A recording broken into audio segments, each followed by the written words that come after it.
a todos y todas.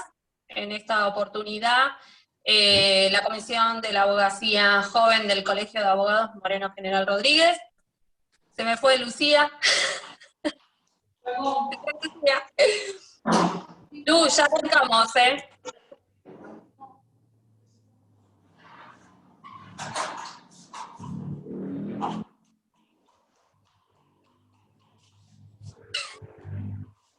Disculpen. ¿Está bien? Sí, vino gente acá al estudio y tuve que... Muy bien. Bueno, en esta oportunidad contamos con la presencia de la doctora María Lucía del Valle, abogada matriculada del Colegio de Abogados Moreno General Rodríguez y también matriculada en el Colegio Público de Abogados de Capital Federal, y es abogada del niño, ¿sí? Va a estar disertando junto con el doctor Ledesma Hernán, también matriculado del Colegio de Abogados Moreno General Rodríguez. Es integrante del consultorio jurídico gratuito del mismo colegio, vicepresidente de la Comisión de la Abogacía Joven del Colegio de Abogados Moreno General Rodríguez, es miembro del Instituto de Derecho de la Mujer, Género y Diversidad del mismo colegio y abogado del niño, ¿sí? En esta oportunidad van a estar disertando sobre un trabajo que presentaron, que está publicado en IJ Editores en el mes de julio de este mismo año. ¿Está bien, ¿Es así? No sé si escucha. Hernán, ¿me escuchás? Sí, así es. Bien. Bueno, la disertación es sobre... Escucho. Buenísimo, sí. Van a exponer sobre el sistema constitucional y convencional en el marco de la violencia de género y su normativa penal, ¿sí? En cuanto arranquen los doctores, vamos a tratar de que las preguntas sean al final de la exposición, ¿sí? Bueno, si quieren comenzar o quieren empezar. Sí, se te escucha. Perfecto. ¿Se me escucha bien? Bueno, perfecto. Bueno, más que nada nosotros, la charla que nos reúne hoy es sobre el sistema convencional y constitucional en el marco de la violencia de género. Y primero vamos a hablar, vamos a hacer, como siempre yo los molesto, que hablo sobre el tema de la parte histórica, que me parece muy importante como para entrar, digamos, en la charla, y en el contexto también, ¿no? Primero vamos a hablar que sabemos, porque es de público notorio conocimiento, que hay una desigualdad tremenda, por más que, digamos, sigan habiendo capacitaciones o que, bueno, que se sigan sancionando determinadas leyes, y que falta un montón para que podamos llegar a ese plano de igualdad que tanto nosotros esperamos, ¿no? Entonces vamos a decir que los derechos civiles de las mujeres, lo que sería en nuestro territorio, en el territorio argentino, ha sido como en el mundo históricamente, digamos, totalmente desigual y además restringido, ¿no? Ya tenemos que luego de la Revolución Francesa, con la Declaración de los Derechos del Hombre y del Ciudadano, ya directamente se incluían solamente a los hombres, directamente corrían de este plano a las mujeres, y es ahí cuando Olympe de Gouges... ¿Se me escucha bien? Sí, se escucha bien. Perfecto. Que es ahí cuando Olympe de Gouges lo que hace es tratar de agarrar ese texto de la declaración, y lo que hace es cambiar, en todas las veces que aparece la palabra hombre y ciudadano, directamente lo cambia por el término mujer y ciudadana, cosa que mucho no le gustó a las autoridades, y es digamos, termina siendo aguillotinada por este acto, ¿no? Que verdaderamente era un acto de justicia el tratar de incluir a las mujeres en lo que sería la declaración digamos, de la humanidad, por así decirlo, ¿no? Porque nosotros cuando hablamos de hombres hacemos referencia a la humanidad, pero obviamente en esa terminología lo que hacemos es excluirlas a las mujeres. Celebramos muchísimo que hayan tantas mujeres hoy conectadas, y bueno, sabemos que es todo un cambio, ¿no? Un cambio en cuanto a la lucha por los derechos. Hay varios hombres también conectados y bueno, esperemos que esto en algún punto sirva como luz, ¿no? Para tratar de que nosotros podamos conocer y podamos hacer mejor nuestro trabajo como abogados y calculo que debe haber asistentes sociales, psicólogos, demás. Así que bueno, le quería comentar eso, también quería comentarle que si bien nosotros tenemos, que después va a hablar Lucía sobre la CEDAW, que recién arranca, digamos, a fines de la década del 70, de 1970, también tenemos en Argentina lo que sería, digamos, antecedentes históricos. Por ejemplo, yo estuve viendo y que en 1924 el legislador Leopoldo Bard había presentado un proyecto de ley para que las mujeres empezaran a tener, digamos, estos derechos civiles de los cuales el mismo Código Civil Civil de Vélez se los había de alguna forma quitado, ¿no? Entonces, posteriormente, con la ayuda, digamos, también de dos legisladores socialistas, lo que se hace, se crea la ley 11357, que habla sobre el tema de la capacidad civil de las mujeres, ¿no?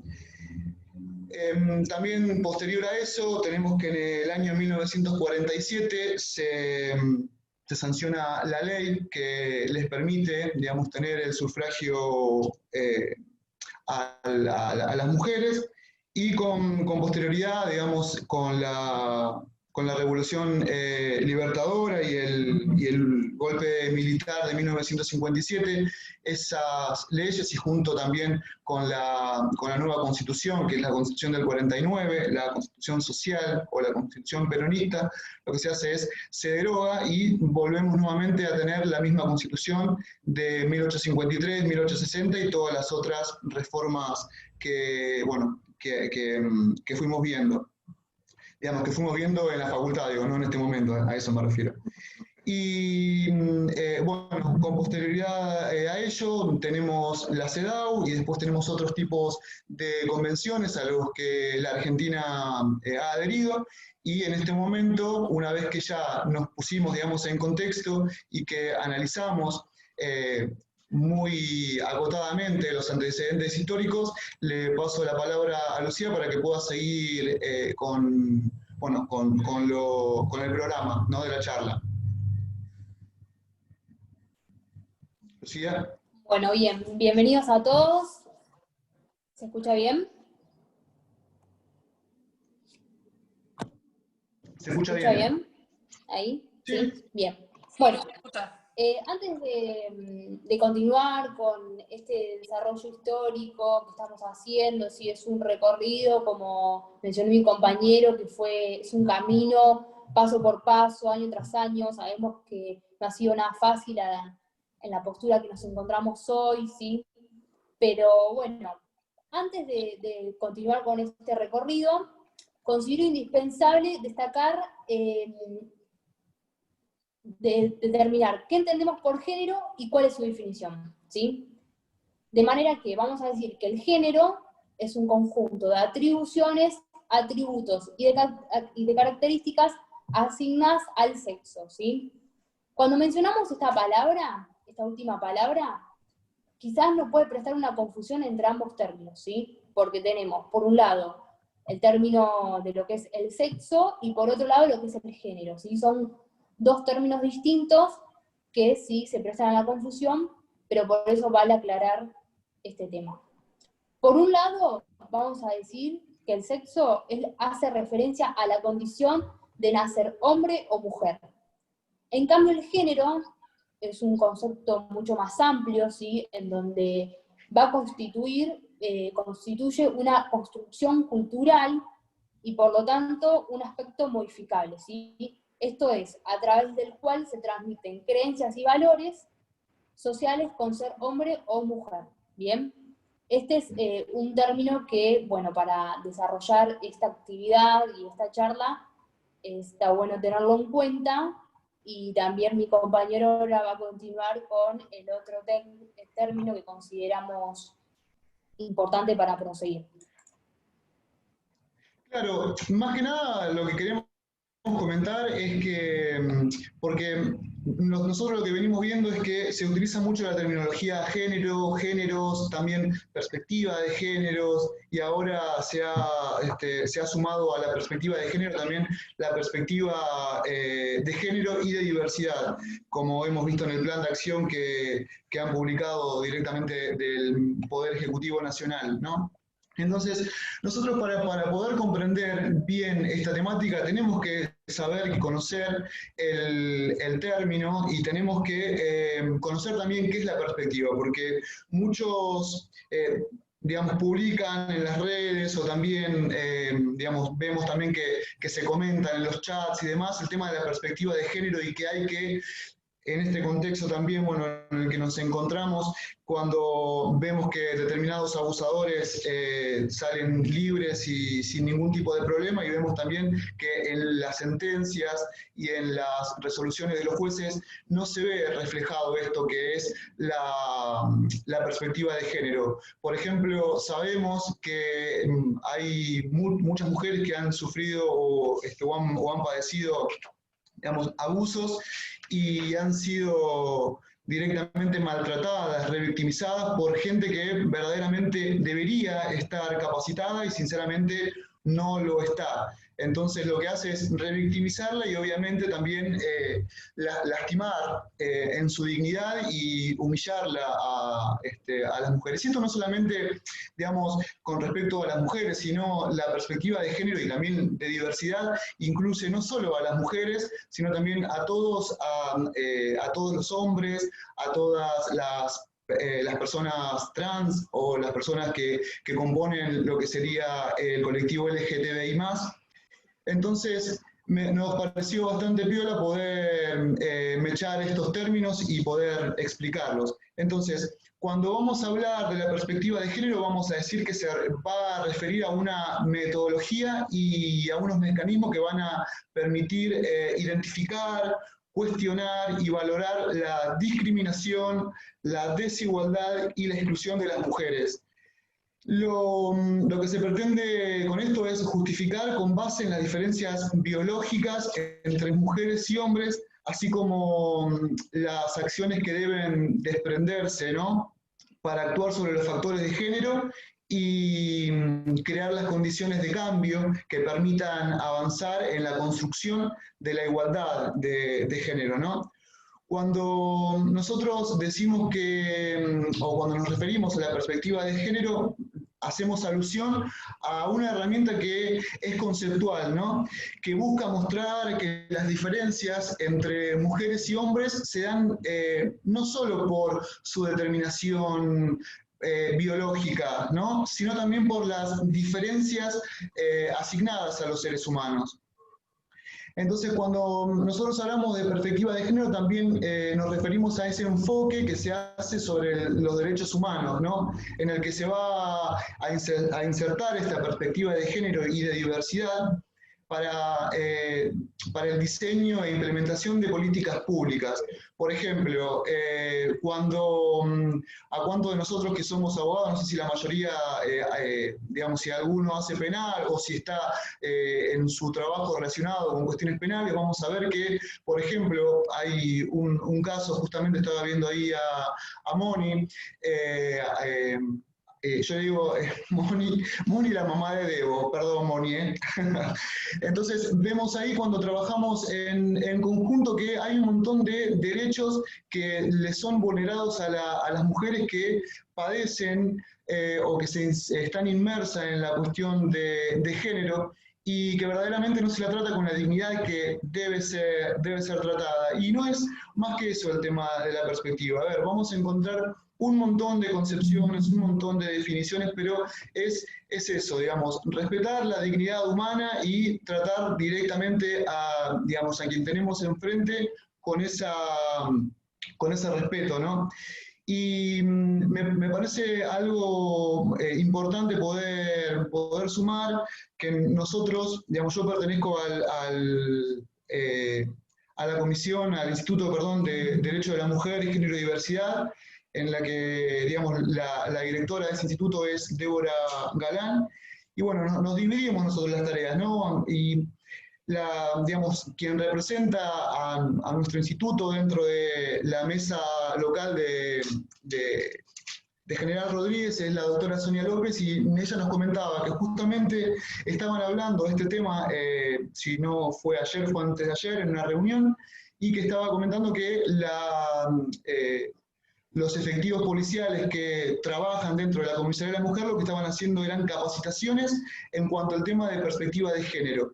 Entonces es muy importante que cuando una persona llega a hacer una denuncia, directamente se pueda poner el foco en determinadas cuestiones, no por ejemplo como ha pasado en algún momento donde conductores de televisión le han preguntado a las víctimas por qué motivo andaban vestidas de tal forma a tal hora de la noche, o por ejemplo ha pasado también en situaciones en las que las chicas han desaparecido en el contexto de la pandemia, y lo primero que han preguntado, en vez de ver o asegurarse si estaban bien, de si tenían o no permiso para circular. Digo, eso me parece una locura tremenda.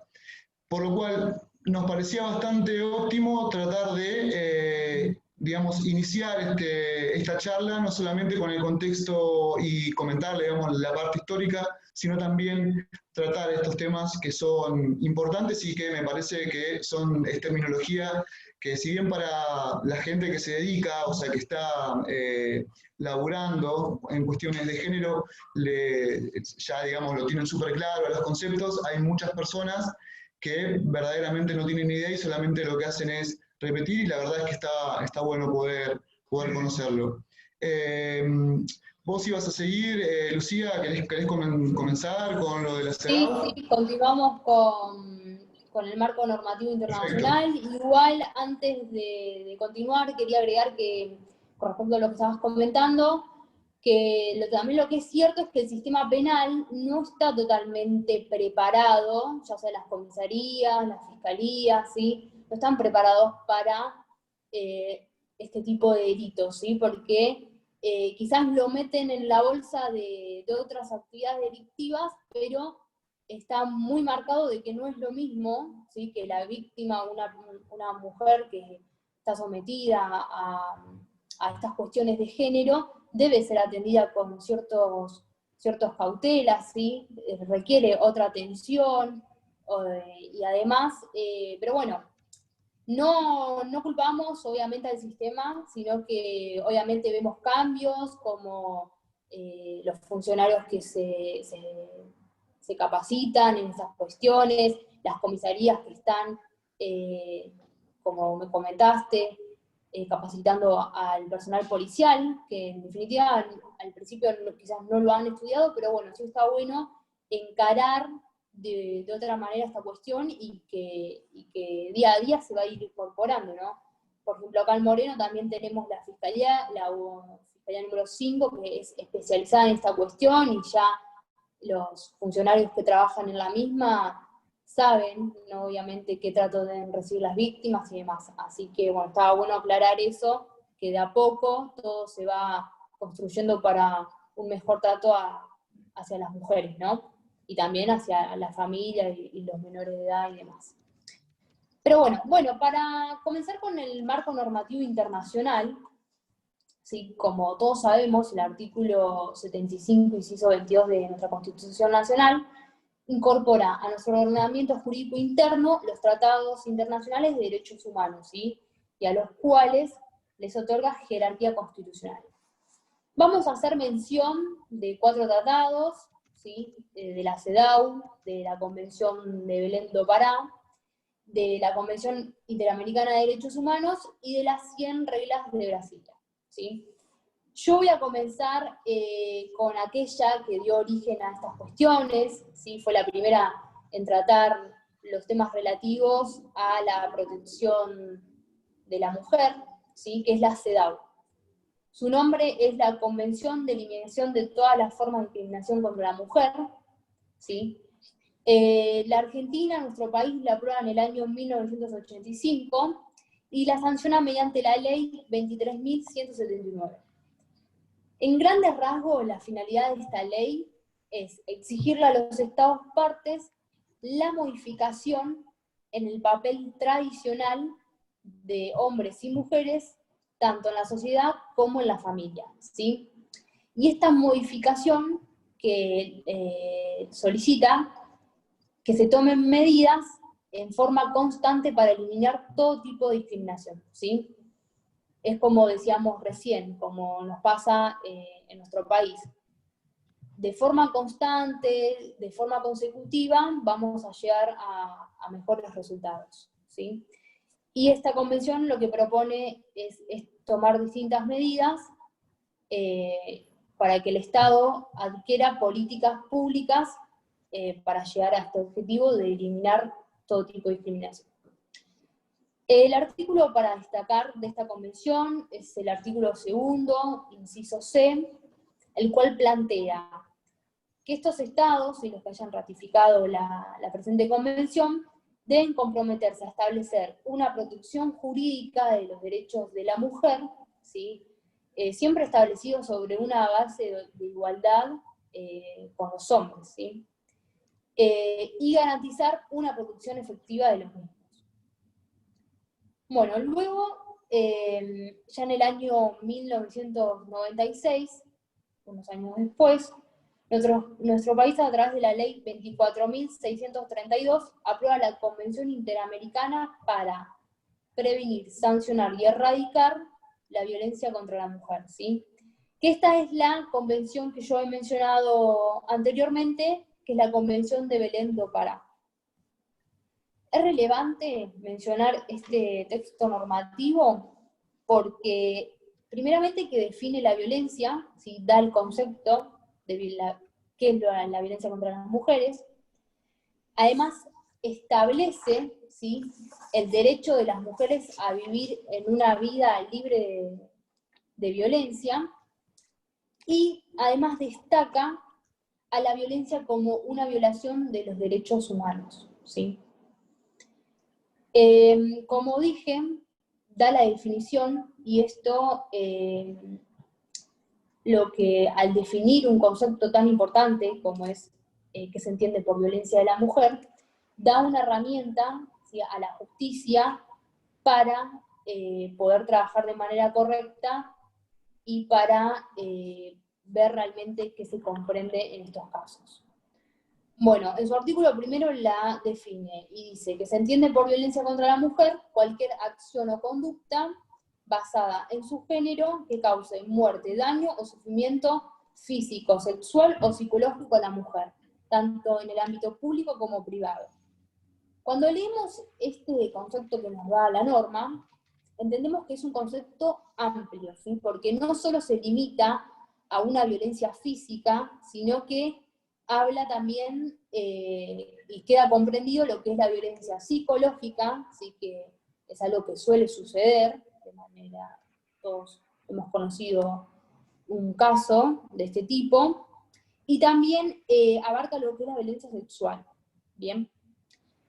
Y por otro lado, que yo es algo que destaco de esta norma también, es cuando menciona que se puede dar tanto en el ámbito público como privado, ¿sí? Porque al hacer esta aclaración, queda comprendida la violencia, ¿sí?, que se genera en la vía pública hacia las mujeres, ¿sí? No solamente la violencia tiene que ser dada por un familiar o por alguien cercano, sino que las mujeres en la actualidad atravesamos situaciones de género en la vía pública.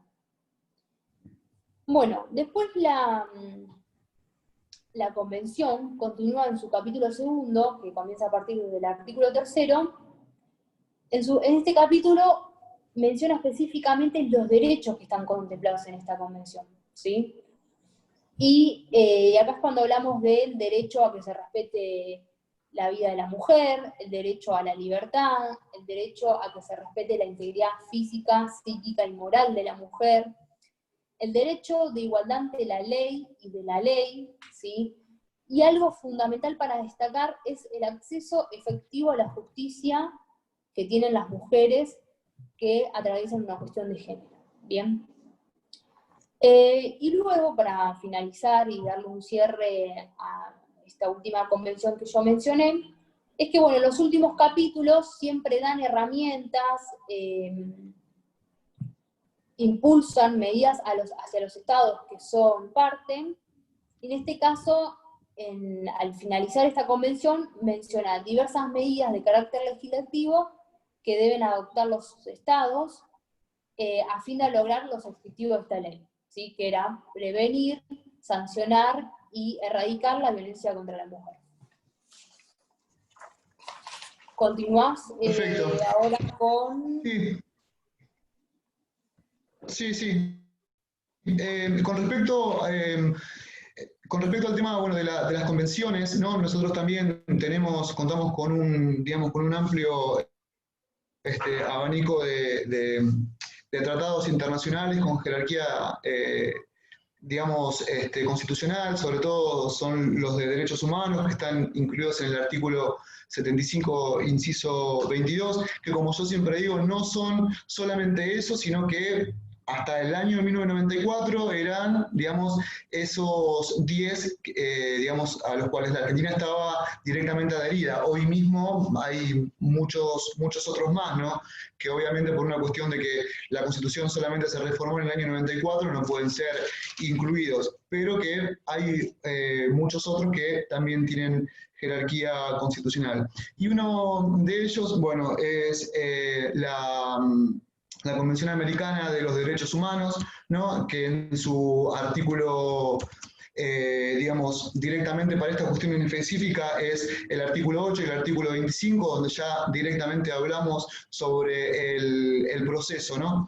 Como dice, que es importante también tener en cuenta, que como dice Marisa Herrera, fondo y forma directamente van de la mano. Cuando nosotros hablamos de derecho de fondo y derecho de forma, nos estamos refiriendo directamente a la norma, a los tratados internacionales, a las leyes y demás, y cuando hablamos de forma directamente nos referimos al proceso en sí. Esto lo comentamos para todos aquellos que no son abogados, pero que sí trabajan dentro de lo que sería la temática de géneros, que veo ya a muchos, ahí a Ana Ponce, a Lorena, a Susana Rosell, a varios otros, no se pongan celosos, chicas.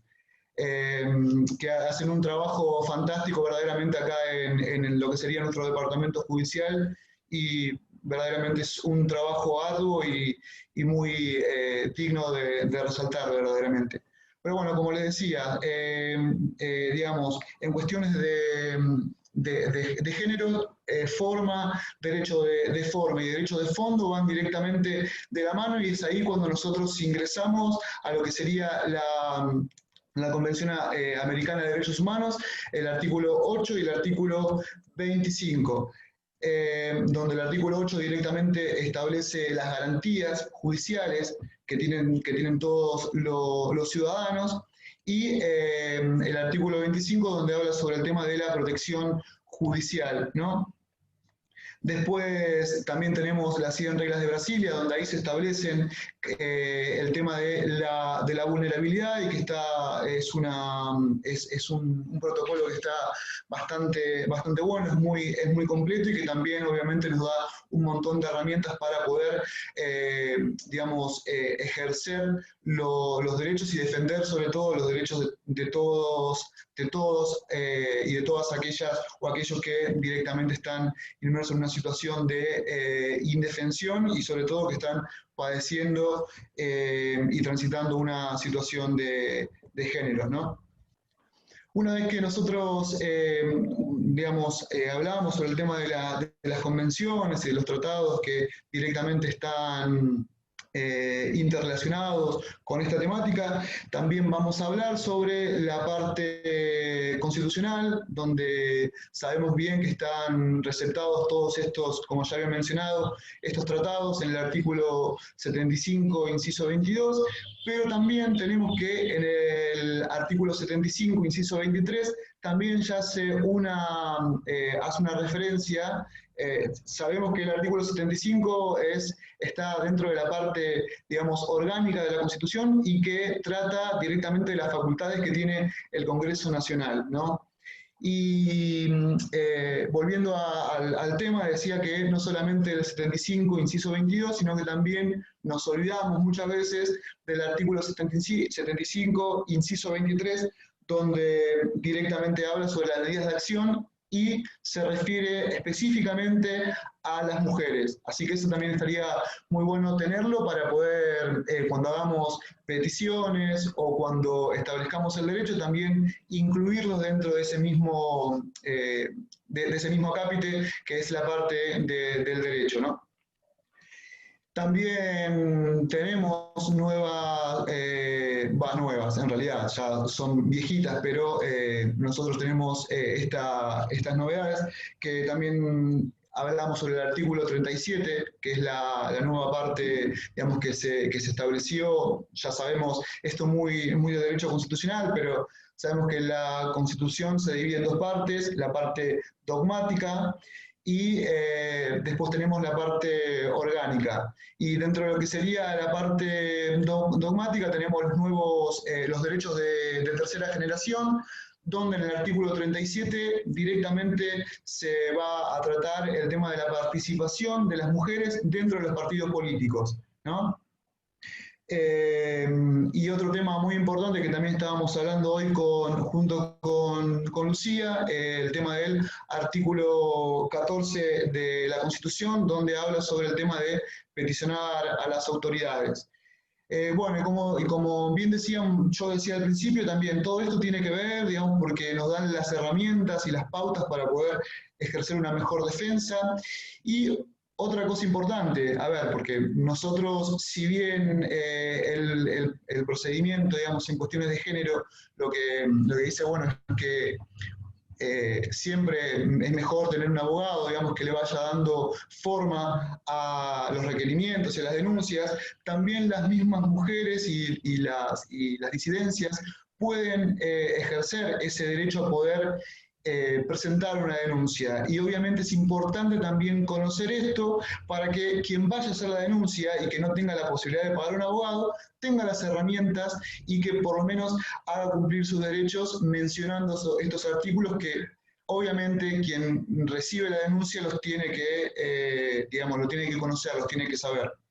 Lucía, ¿querés continuar? Dale, continuamos. Bueno, todo lo que hemos mencionado hasta el momento es el marco normativo internacional, que lo destacamos no solamente para fundamentar nuestras peticiones y conocer este tipo de normas, sino que también lo destacamos porque en sí es la base de nuestra legislación interna, ¿sí? Al momento de nuestro país establecer nuestras leyes que están relacionadas con la protección jurídica de las mujeres, ¿bien? Primeramente yo voy a desglosar la ley 26.485, que es una ley a nivel nacional, donde vamos a encontrar diversos conceptos muy parecidos a los que he mencionado anteriormente, porque como les dije, este marco normativo internacional tuvo mucha influencia en nuestras leyes. Bueno, primeramente esta ley se llama, es la Ley de Protección Integral de las Mujeres, y esta protección integral se basa en la prevención, sanción y erradicación de la violencia contra las mujeres en los ámbitos que desarrollen sus relaciones interpersonales. Acá, como vemos, tenemos un título similar a la Convención de Belém do Pará, pero bueno, lo que tiene de bueno nuestra ley es que es mucho más amplia que las convenciones que hemos mencionado y abarca y refuerza estos conceptos de violencia contra la mujer. Los objetivos principales de esta ley es promover y garantizar la eliminación de todo tipo de discriminación contra la mujer, el derecho de las mujeres a vivir una vida sin violencia, el acceso a la justicia de las mujeres que se encuentran ante una situación de género, y el desarrollo de políticas públicas que acompañen esta protección jurídica hacia las mujeres. Para comprender bien el contenido de esta norma, yo la dividí en tres, para que quede bien claro, ¿sí? La primera parte de esta ley establece y refuerza los conceptos de violencia y discriminación contra la mujer del contenido en la CEDAW y en la Convención de Belén do Pará. ¿Sí? Por eso recalco tanto la importancia de haber hecho un breve resumen de estas convenciones para luego ver las diferencias y ver en qué situación y la importancia que le da nuestro país y nuestra legislación en este tema. Luego, la segunda parte de la ley se basa en que combate a la violencia mediante el desarrollo de un programa político de igualdad y no discriminación que debe poner en marcha cada poder del Estado, ¿sí? Porque recordemos que esto es una lucha de los tres poderes, ¿sí? Esto tenemos que tirar todos para el mismo lado en esta cuestión. Y la última parte establece los lineamientos básicos para establecer las políticas estatales. Bueno, como les había dicho, y lo más importante y lo que nos interesa en esta actividad, es los conceptos de violencia y no discriminación que establece, y por qué decimos que los refuerza. Bueno, en el artículo 4, donde está la definición, yo la voy a leer, van a ver que es mucho más extensa, ¿sí? Y dice que se entiende por violencia contra las mujeres toda conducta, acción y agrega u omisión que de manera directa o indirecta, tanto en el ámbito público como en el privado, basada en una relación desigual de poder, afecte su vida, libertad, dignidad, integridad física, psicológica y sexual, económica o patrimonial, como así también su seguridad personal. Entonces, vemos que obviamente es mucho más amplio que el concepto que he mencionado anteriormente, y esto es una gran herramienta para los jueces. Sin dudas es una gran herramienta, y también para todo el sistema que está detrás de combatir las cuestiones de género. Luego el artículo 5 es muy importante también porque menciona los tipos de violencia, ¿sí? ¿Cómo se puede desarrollar esta violencia? Bueno, podrá ser física, ¿sí? Es el daño que se emplea contra el cuerpo de una mujer. Tenemos la psicológica, que es aquel daño emocional, ¿sí? Que puede ser mediante hostigamiento, el acoso, las amenazas, ¿sí? Ahí, en esos casos estamos ante una violencia psicológica. Luego también tenemos la violencia sexual, que es cualquier acción que implique la vulneración en todas sus formas del derecho de la mujer en el momento de decidir voluntariamente sobre su vida sexual, ¿sí? Y sobre su reproductividad también. Esto no necesariamente requiere un acceso genital. Y luego tenemos la económica y patrimonial, es otro tipo de violencia, ¿sí? Que en este caso se dan los casos donde se le limita a la mujer sus recursos económicos, se actúa para destruir o retener sus bienes personales, sus ingresos, sus instrumentos de trabajo, ¿sí? Y luego, por último, la ley también menciona la simbólica, que esto se da mediante signos, mediante mensajes, íconos, ¿sí? Donde se dé a entender una desigualdad y discriminación hacia la mujer. Luego de esta misma ley, continuamos en esta ley nacional, tenemos el artículo 6, que también es muy importante, porque menciona la modalidad, ¿sí? Las formas en que se manifiestan estos tipos de violencia que yo mencioné. Y tenemos la violencia doméstica contra las mujeres, en este caso es aquella ejercida por un integrante del grupo familiar, ¿sí? Esto cuando se da entre familiares en un mismo hogar. Luego tenemos la violencia contra las mujeres, que es aquella realizada por funcionarios o profesionales o empleados de una institución pública.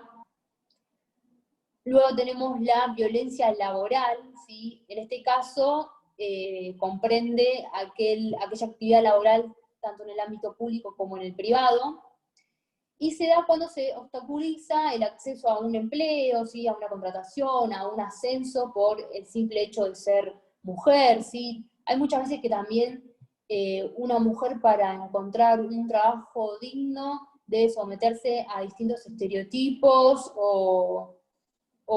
muchas veces piden el estado civil, cuántos hijos tiene esa mujer, ¿sí? También se basa mucho por el tema de la apariencia física. Son cuestiones que nos vemos limitadas al momento de acceder a una actividad laboral. Luego tenemos la violencia contra la libertad reproductiva, que esto es lo que yo estaba hablando, que la mujer debe decidir libremente sobre su cuerpo, decidir cuántos embarazos decide tener, ¿sí? El intervalo entre cada niño que decide dar a luz y demás. Luego tenemos la violencia obstétrica, ¿sí? Que es aquella que ejerce el personal de salud al momento que la mujer está en un parto, ¿sí? O está en esta situación de dar a luz a una criatura. Y luego también tenemos la violencia mediática contra las mujeres, ¿sí? Esto se basa en la publicación o la difusión de mensajes e imágenes de una mujer. Obviamente esto se debe dar en los medios masivos de comunicación, en las redes sociales, ¿sí? Que no es suficiente, no es necesario que sea totalmente masivo. Hoy en día con las redes sociales, cualquier tipo de difusión de imágenes o de algún documento o de lo que sea de una mujer ya queda comprendido como un hecho de violencia. Y luego dos tipos más, dos modalidades más que se fueron incorporando a través de otras leyes, ¿sí? con el pasar del tiempo, es la violencia contra las mujeres en los espacios públicos, ¿sí? Esto se incorpora por la ley 27.501, que es esto que estábamos hablando hoy, que la Convención de Belén do Pará ya lo incluía, cuando hablamos de la definición que brinda nuestra ley nacional de la violencia, de la protección de la mujer, también hablamos que la violencia se puede dar en un ámbito público o privado, pero bueno, sí tenemos esta ley que lo menciona específicamente. Y luego tenemos también la violencia pública o política contra las mujeres, que lo incluye la ley 27.537. Bueno, esta es nuestra ley, sí, que nos da definiciones, nos da conceptos, y ahora mi compañero va a proseguir, vos vas a proseguir con lo que es el procedimiento.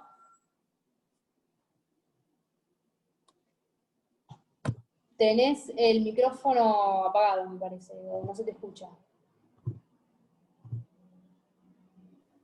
Perfecto, gracias. Lo apagué para no interrumpirte. Bueno, lo que quería comentarles era que yo voy a hablar sobre la 12.569, que es el ámbito de la provincia de Buenos Aires, que la diferencia, digamos, más notoria, más importante entre la 26.485 y la 12.569 no es una cuestión solo de competencia, de territorialidad, sino también una cuestión de que la 26.485 habla sobre la violencia contra las mujeres, digamos, en lo que sería, digamos, en sus relaciones, digamos, en sociedad, y la 12.569 lo que hace es hablar sobre la violencia familiar en sí. Ya directamente en el artículo 1, dice: a los efectos de la aplicación de la presente ley, se entenderá por violencia familiar toda acción, omisión, abuso que afecte la integridad física, psíquica, moral, sexual y o libertad de una persona en el ámbito del grupo familiar, aunque no configure delito.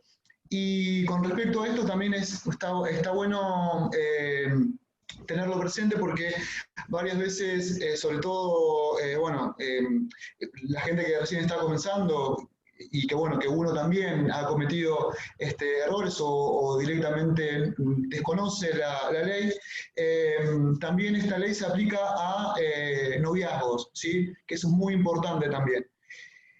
Y con respecto al tema de la ley, la 12.569, bueno, ya les había comentado lo que decía el primer artículo, la diferencia sustancial entre ella y la 26.485, y también vamos a hablar, ¿no?, que al referirse al grupo familiar, el legislador, digamos, lo que hace es definirlos, ¿no? Y dice, al originado en el matrimonio o en las uniones de hecho, incluyendo a los ascendientes, descendientes, colaterales y consanguíneos, y a convivientes o descendientes directos de algunos de ellos, incluyendo en estos las relaciones, como les decía anteriormente, las relaciones de noviazgo, entre otras. Ahora, en el artículo séptimo, y que esto sí siempre es entre la comunidad, digamos, jurídica, por así decirlo, que nos dedicamos directamente a lo que es la violencia, siempre surgen problemas, inconvenientes, porque el artículo 7 habla sobre el tema de las medidas que pueden tomar directamente los jueces o los tribunales, ¿no? Entonces, dentro de ellos hay un punto que es bastante controvertido, más que nada para, digamos, los que están de la mesa del juzgado para adentro. Porque, por ejemplo, nosotros cuando vamos o interponemos la denuncia, digamos, acompañamos a la mujer como abogados, digamos, que nos especializamos o que trabajamos en violencia, lo que hacemos es tratar de hacerle peticiones a su señoría, o sea, al juez o a la jueza. Una de las tantas peticiones que uno puede hacer es, por ejemplo, el cese de hostigamiento, la petición de una restricción, ¿no? Pero también uno de los puntos habla sobre el tema de los alimentos provisorios, que, a ver, creo que no hay ningún abogado de otro departamento judicial, pero por ejemplo acá en Moreno siempre ha sido un problema eso, porque cuando uno en las mismas denuncias por violencia solicita no solamente, digamos, la traba de medidas cautelares, como por ejemplo lo que le decía anteriormente, el cese de hostigamiento, o en su caso también el expulsar digamos, al violento del domicilio que está compartiendo junto con la mujer, lo que uno hace es pedir alimentos provisorios. ¿Por qué? Porque en la mayoría de los casos la mujer no trabaja. Como está siendo sometida a la violencia, y sobre todo dijimos que también a la violencia económica, no tiene los medios como para poder directamente desenvolverse. Por lo cual, cuando se interpone una denuncia y hay lesiones, lo que se tiene que hacer directamente es ir al centro médico forense que queda en General Rodríguez. Digo, para las mujeres que están transitando por una cuestión de género, le queda cerca el centro médico forense que queda en General Rodríguez, pero en Moreno o en Cuartel Quinto, y más si viven, digamos, cerca del Cuartel Quinto o aún más lejos de esa localidad, se tienen que tomar entre 2 o 3 colectivos, o sea, 1 o 2 colectivos hasta el centro de Moreno, y después tomarse otro colectivo para ir hasta General Rodríguez, y después volver a tomarse otro colectivo para volver acá.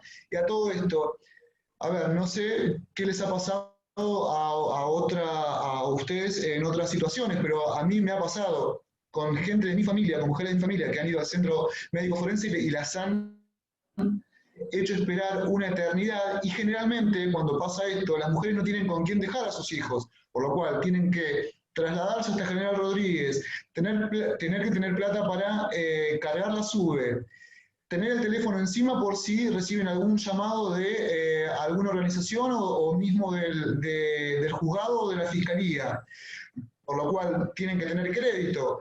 Después, si tienen que, a ver, si van con sus hijos, también tener que comprarles algo para comer. O sea, que imagínense el problema tremendo que tienen las mujeres cuando pasan por estas situaciones. Por lo cual, a todo esto se lo comento, ¿por qué? Porque cuando uno hace peticiones dentro de los escritos, uno pide que como el agresor trabaja en blanco, digamos, es fácil de retener indirectamente, digamos, la retención directa, perdón, de retener directamente ese porcentaje que se aplica a los alimentos provisorios, uno lo que hace es ir y pedirle al juez, porque uno tiene que peticionar a las autoridades, como dice el artículo 14, que me lo había comentado Lucía. Uno hace las peticiones. Ahora, los juzgados directamente no dictan esas medidas, por lo cual, cuando uno pide los alimentos provisorios, porque es obvio que de algún lado tiene que sacar la mujer para poder darle de comer a sus hijos, los juzgados lo que te responden, lo que te proveen o lo que te despachan, te dicen, ocurra por la vía que corresponda. Ocurrir por la vía que corresponda significa que uno tiene que iniciar un proceso de alimentos. A todo esto, no es cierto que haya, digamos, un acceso libre o expedito a la justicia, porque si el abogado que te patrocina no puede pagar los gastos de inicio, por ejemplo, el bono, el IUS, ese expediente directamente no va a ver, sí va a caminar, pero el profesional, o sea, el abogado en este caso, lo que va a hacer es tener problemas porque obviamente el mismo juzgado es el que después lo que hace es comunicar a los organismos de recaudación, que son, digamos, el colegio de abogados. Cuando uno paga el bono, ese dinero va directamente al colegio, y cuando paga el IUS va directamente como un adelanto previsional a la caja de abogados. Entonces, si uno no lo paga, directamente el mismo juzgado tiene el deber de denunciarlo a esos organismos. Por lo cual, la mayoría de las personas que tienen que iniciar un proceso de alimentos tienen que contar mínimo con el pago de los gastos. Por lo cual, el acceso a la justicia habría que analizar bien cuál es ese concepto. Y a todo esto, el proceso de alimentos se interpone la demanda, luego de un tiempo sale el primer proveído del juzgado, en el juzgado mismo te fijan una fecha de audiencia, que actualmente se están haciendo vía plataforma virtual, pero bueno, en época de no pandemia, de no coronavirus, lo que uno hace es presentar la demanda de alimentos, ¿no?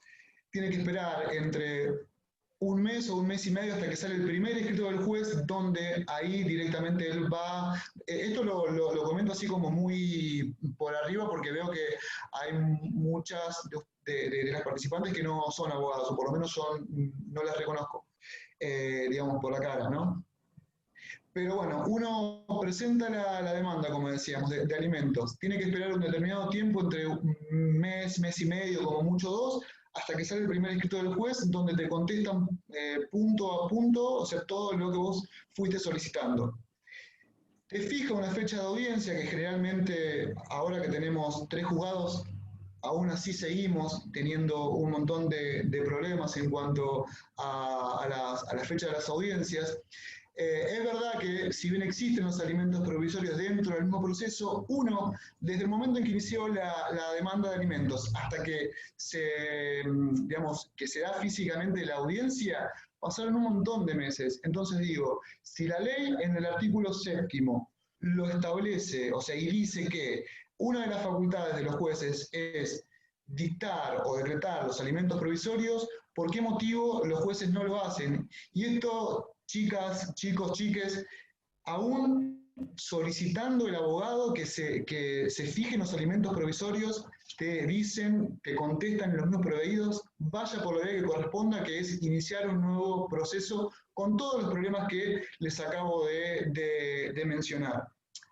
Bueno, volviendo al tema del procedimiento, vamos a ver, como les decía yo, el artículo 7 habla sobre el tema de las atribuciones, de las facultades que tienen los jueces, y el artículo 11 lo que habla es sobre la entrevista que se le va a hacer no solamente a quien va a denunciar, sino también al que es denunciado. Entonces, en ese momento digamos, una persona, un funcionario, un trabajador del Poder Judicial, del mismo juzgado donde tramita la causa, lo que va a hacer es ponerlo al tanto de la denuncia al agresor y para que él pueda hacer una especie de descargo, ¿sí? A todo esto, la mujer es citada también para que pueda ella misma ampliar la denuncia, pero bueno, en este caso vamos a hacer especial, digamos, hincapié en la entrevista que se le hace al agresor. En ese momento, cuando le están haciendo la entrevista, lo que tiene el deber el funcionario o el trabajador de decirle, digamos, que tiene que realizar un tratamiento psicológico. Generalmente se los estaba derivando a Previ, en el caso de que no tuvieran ningún medio, se los enviaba a Previ o mismo al Hospital de Moreno, que tiene atención gratuita. A todo esto, chicas, chiques, con fechas, o sea, como súper... Sentarse a esperar. ¿no? Bastante, totalmente, sentarse a esperar. Y en el caso de que tenga medios, directamente puede ir presentando de forma periódica los certificados digamos, del tratamiento que está haciendo como una especie de comprobante de que está realizando ese tratamiento psicológico. Y bueno, posterior a ello, el agresor tiene, una vez que se notifica, porque esto es otra cosa, el problema importante es el tema de la notificación, porque una vez que se le hace la entrevista a la mujer, el mismo juzgado confecciona el oficio, la mujer lo tiene que ir a retirar y tiene que desplazarse hasta la comisaría más cercana a su domicilio para que la policía pueda estar notificada de esta situación, ¿no? Y una vez que pasa esto, lo que sucede, a ver, denme un segundo porque me está titilando algo acá. Perdón. Y bueno, una vez que ella retira el oficio, después el mismo, digamos, la misma comisaría lo que tiene que hacer, tiene el deber de notificar a la otra parte también, ¿no? Al agresor. Y a partir del momento en el que el mismo agresor se notifica, es cuando empieza a tener vigencia la medida, ¿no? No antes. Por ejemplo, ha pasado de que las mujeres, supongan, van a hacer la denuncia el 22 de enero y directamente pudo notificar al agresor el 22 de febrero. Bueno, no importa la fecha que figure en el mismo oficio, digamos, la medida va a empezar a tener vigencia a partir del momento en que se notificó el agresor. De ahí en adelante, y se van a contar, según la gravedad del hecho, si son 30, 90 o 150 días la medida. O sea que ese plazo se empieza a contar a partir del momento en que el agresor es notificado. Y bueno, con respecto a esto también hay que tener mucho también cuidado porque del otro lado, directamente, el mismo agresor tiene 3 días para poder apelar esa medida, ¿sí? Tiene solamente 3 días. Y además cuenta con el plazo de gracia que le decimos nosotros, que son las 4 primeras horas del día siguiente al vencimiento, ¿sí? Por ejemplo, vence el jueves, bueno, entonces se pasa para las 4 primeras horas del día siguiente o del primer día hábil siguiente.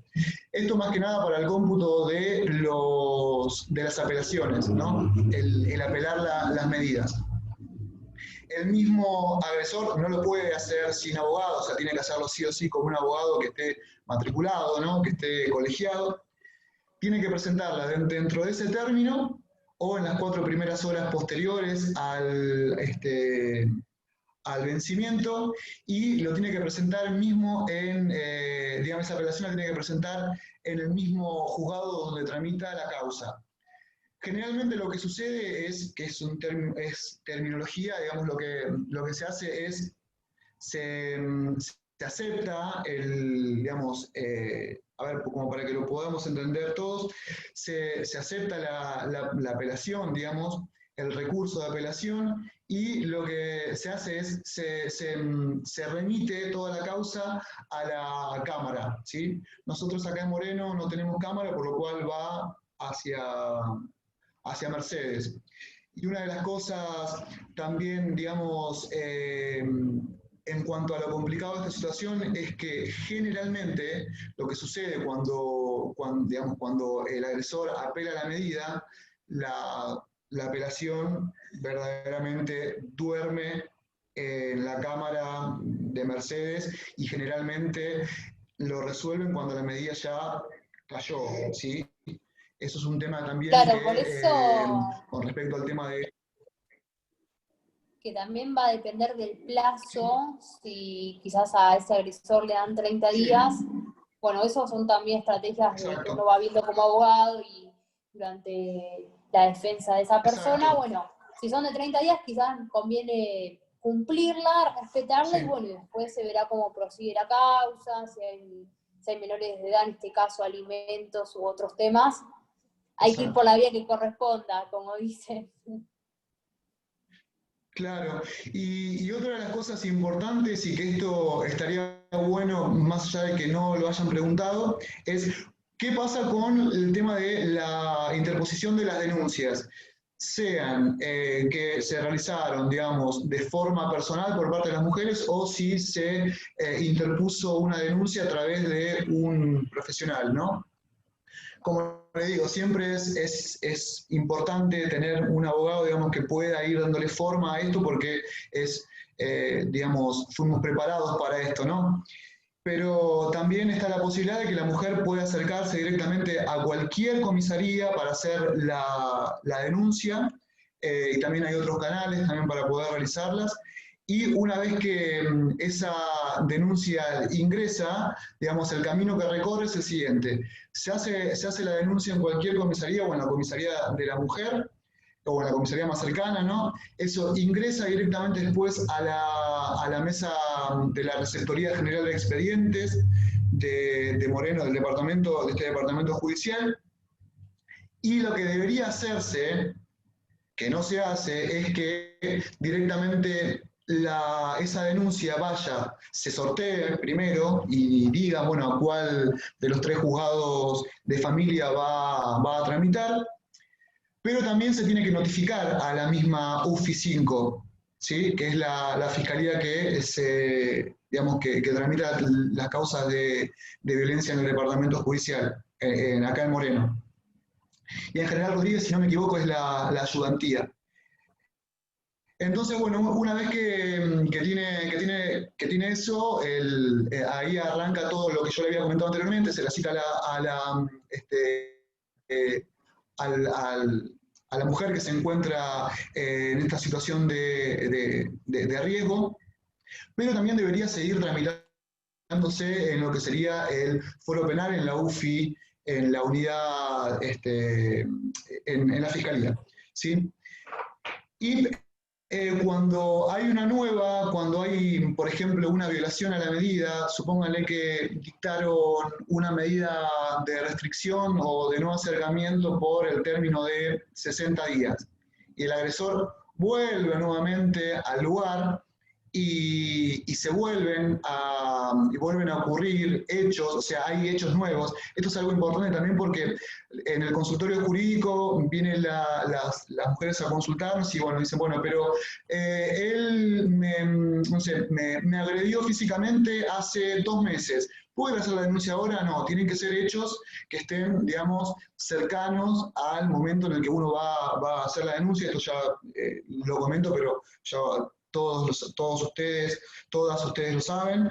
Y bueno, y lo que sucede es que cuando se incumple con esa medida, ya directamente es el mismo juzgado de familia quien la deriva a la mujer que va a denunciar estos nuevos hechos a la fiscalía, ¿sí? Y ya ahí en realidad ya desde antes se debería investigar si hubo lesiones leves, graves o gravísimas, o si hubo también intento bueno, de femicidio, ¿no? Que ahora lo va a continuar Lucía. Yo, por el momento, no sé si quieren preguntar algo sobre el tema de... Perdón, las preguntas serán al final. Pero si alguno quiere preguntar algo sobre el tema de procedimiento, que levante la manito. Hay Ana Clara, a ver, a ver. Sí, Ana Clara comenta, a ver. Hola, ¿qué tal? Ahí Buenas está. tardes. Yo soy del Departamento Judicial de Mercedes, por eso por ahí. Y no me quedó claro el hecho de que, por ejemplo, cuando se solicita una medida, la mujer muchas veces no lo piden, por eso mismo que vos explicabas, de que no tienen recursos para pagar un abogado particular, todo lo que conlleva. Sí. Se ve que es muy lento todo el proceso, y no me quedó claro en el tema de los alimentos provisorios. Ella podría pedir Sí. un defensor oficial, en el caso de no Mira, tener recursos. actualmente nosotros, digamos, lo que sucede en nuestro departamento judicial es que tenemos el consultorio jurídico gratuito que actualmente está atendiendo a través del mail, porque bueno, al estar la pandemia bueno, y el aislamiento no podemos atender, pero está a disposición el mail del consultorio jurídico, pero también tenemos las defensorías oficiales, Claro. que Y en están este caso, trabajando y que están, y sí, en ese caso, ¿qué sería? Se pide alimentos provisorios con un defensor oficial civil y otra sí. medida con un defensor oficial penal. No, eso mismo se pide Ah, en el mismo escrito, se solicita. Mismo lo puede pedir la señora que va sola, o también lo puede pedir a través de su abogado. Porque, a ver, están estipuladas en el artículo 7, ¿no? Bien no me acuerdo ahora, pero dame un segundo que lo tengo anotado acá para ser Igual, ¿puedo agregar más algo? específico. Sí, por favor, Que eso también va a depender de mucho el mecanismo del juzgado. Hay juzgados que en el marco de otras causas, por ejemplo, yo he tenido temas de cuidado personal o de régimen de comunicación, que suelen regular alimentos también en esa misma audiencia que claro. que se trata ese tema. A veces también aprovechan y bueno, como que hacen un 2 por 1 y solucionan esas dos cuestiones para, bueno, agilizar el tema. Pero Claro, como eso es muy relativo a cómo se maneja cada juzgado. ajá. Claro, mi duda era, por ejemplo, una restricción. ¿Eso se tramita sí. en sede penal? No, La eso perimetral, directamente va al fuero de familia, y es el mismo fuero de familia quien es la jueza o el juez de familia quien dicta la medida. Quien va a Ahí está. investigar si hubo algún delito, si se cometió algún delito, es la misma fiscalía. Ya Listo. ahí ya directamente excede lo que sería la competencia del juzgado de familia, ¿sí? Quería agregar una cosa. Muchas veces, hola, ¿cómo les va? ¿Cómo Yo estás? trabajo en defensoría oficial, pero en penal. Y muchas veces, como otro, al momento de dictar algún tipo de medida de libertad a un imputado, le imponen una restricción perimetral a modo de cumplir para una excarcelación. Así que también el fuero penal muchas veces las dicta Sí. para darle una excarcelación. Sí, claro, exacto, pero claro, en este caso hablábamos sobre el tema de las denuncias mismas que interponen o las mujeres o directamente a través de los abogados. Claro. Con respecto a lo que habías preguntado, gracias por el aporte, Mica, buenísimo el aporte. Con respecto a lo que decías, Ana Clara, lo de los alimentos provisorios están establecidos en el artículo 7, inciso que habla sobre fijación provisoria de alimentos, ¿sí? Eso directamente, cuando uno lo menciona, deberían los juzgados dictarlo sin problema, pero bueno, vemos que en algunos casos no se está diciendo. Yo, por ejemplo, en los casos que he llevado, siempre he tenido problemas. La verdad, nunca me han dictado alimentos provisorios, pese a que yo los solicitaba, porque ya si está en la ley, hay que pedirlo. Claro. Mónica Coali quería hablar, ¿no?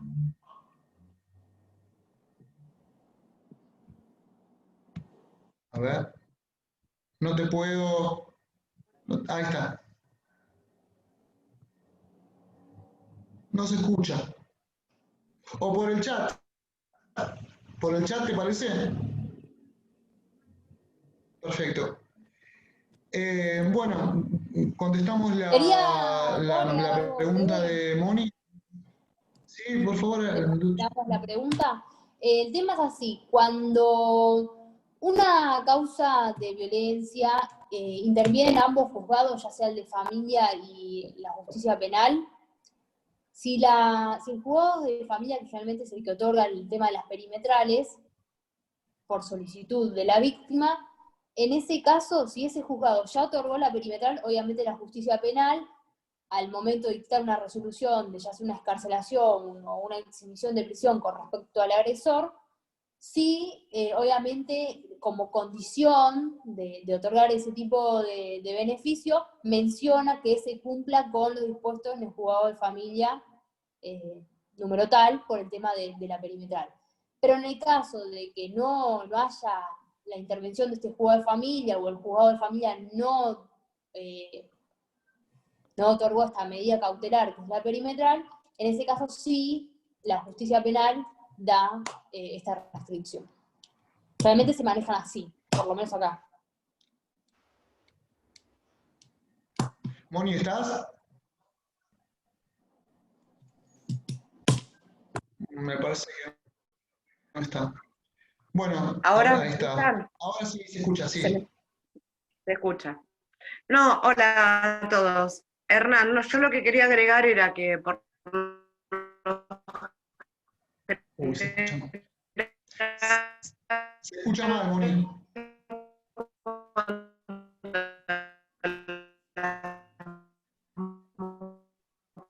Se escucha mal.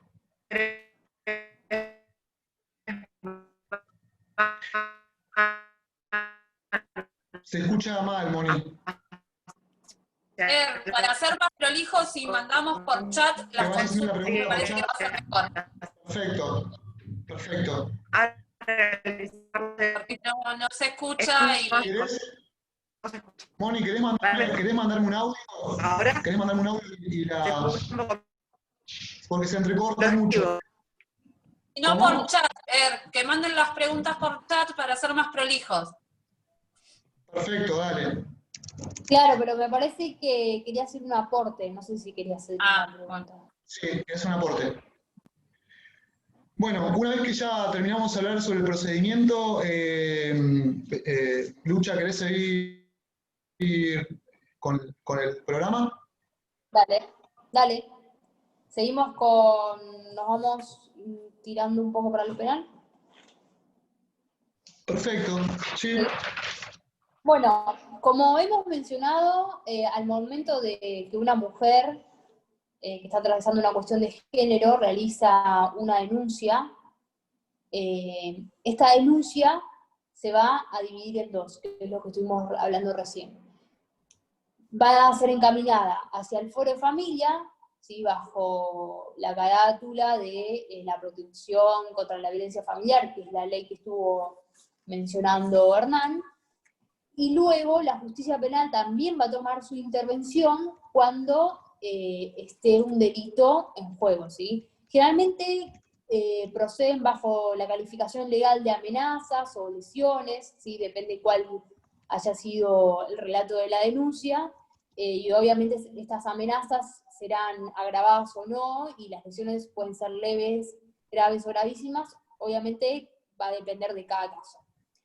Pero lo que nos llama la atención en la justicia penal, o lo que queremos hacer hincapié en esta charla, es la incorporación del femicidio al Código Penal. ¿Sí? Esta figura se incorporó recién en el año 2012 bajo la ley 26.791, que incorpora en el artículo 80, ¿sí? Este artículo menciona las distintas modalidades por las cuales se agrava el homicidio. Y entre ellos agregan el inciso 11, esta figura penal.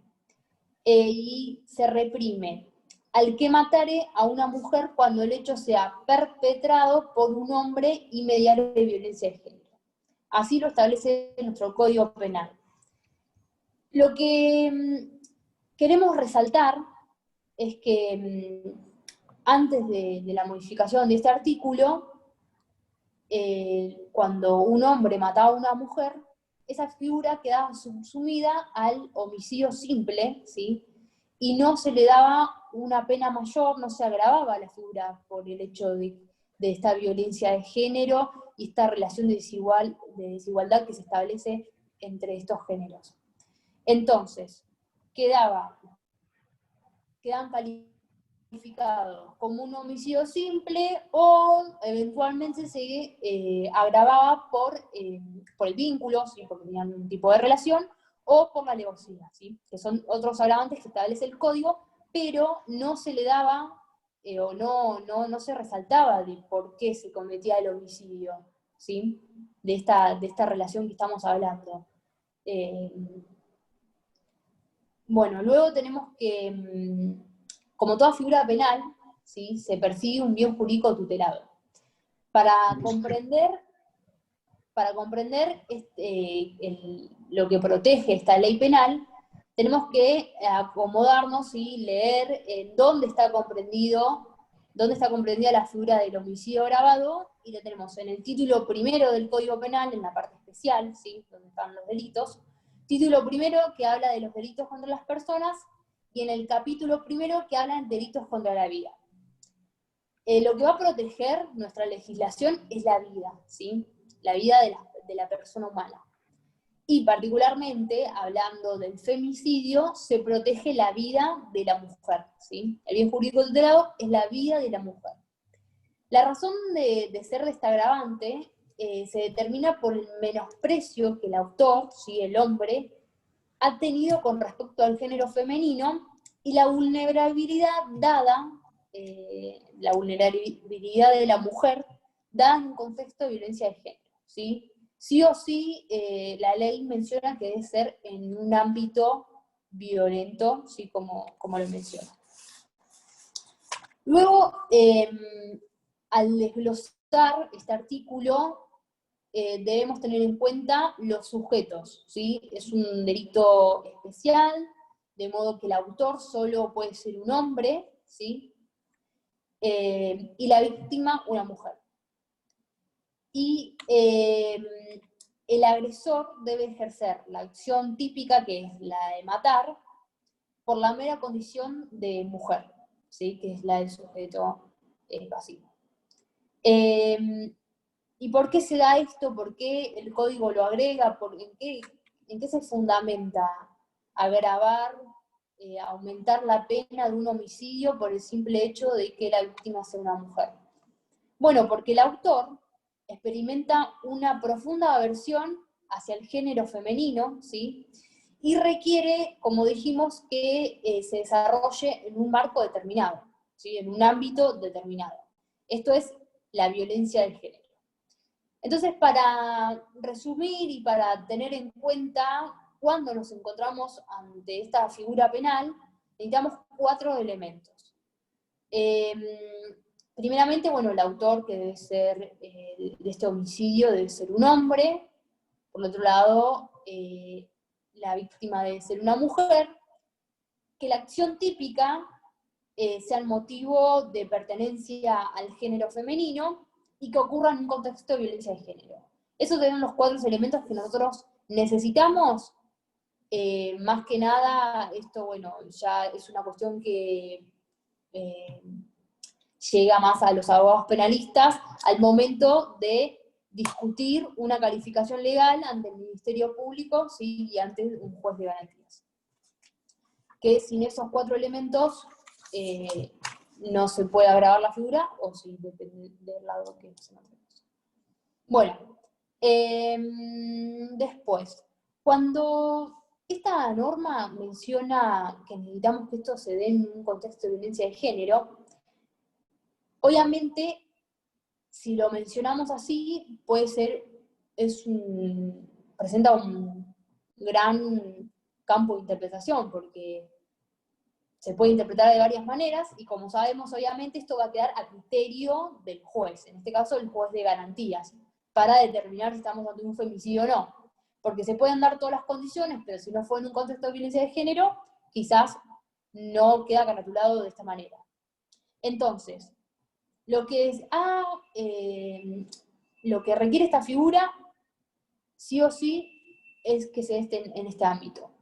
Lo que sostiene la doctrina nacional es que debemos vincular la expresión violencia de género estrechamente con la definición violencia contra la mujer, ¿sí? Que esta definición es la que nosotros hemos mencionado al principio de la charla, es esta gran, amplia definición que yo mencioné, que es la que se da en el artículo 4 de la ley 26.485, ¿sí? La ley de protección integral de las mujeres. Entonces, nos establece un parámetro, ¿sí? Y nos refiere a ver de qué estamos hablando cuando hablamos de violencia, en un contexto de violencia de género, ¿sí? Luego, bueno, tenemos que también otro fundamento de esta ley, ¿sí? Y por qué el legislador hizo hincapié en sumar este tipo de delito, además que no es que lo sumó como un delito aparte o en un artículo aparte de lo que es el homicidio, sino que lo expuso como un agravante, ¿sí? Y esto es por, obviamente, la menor defensa que tiene una mujer ante esta situación de violencia, esta situación de sumisión, de sometimiento, porque siempre estamos hablando ante una relación desigual de poder, que la víctima se encuentra en una situación de vulnerabilidad, ¿sí? Por la fuerza, por el predominio que el hombre establece en esa relación.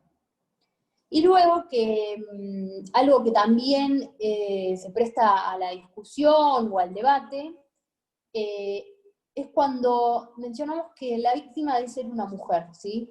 Y acá le voy a dar pie a mi compañero que va a exponer un caso muy relevante que ocurrió, que cuando hablamos del término mujer, en la actualidad no solo nos estamos refiriendo a la mujer en los términos biológicos, ¿sí?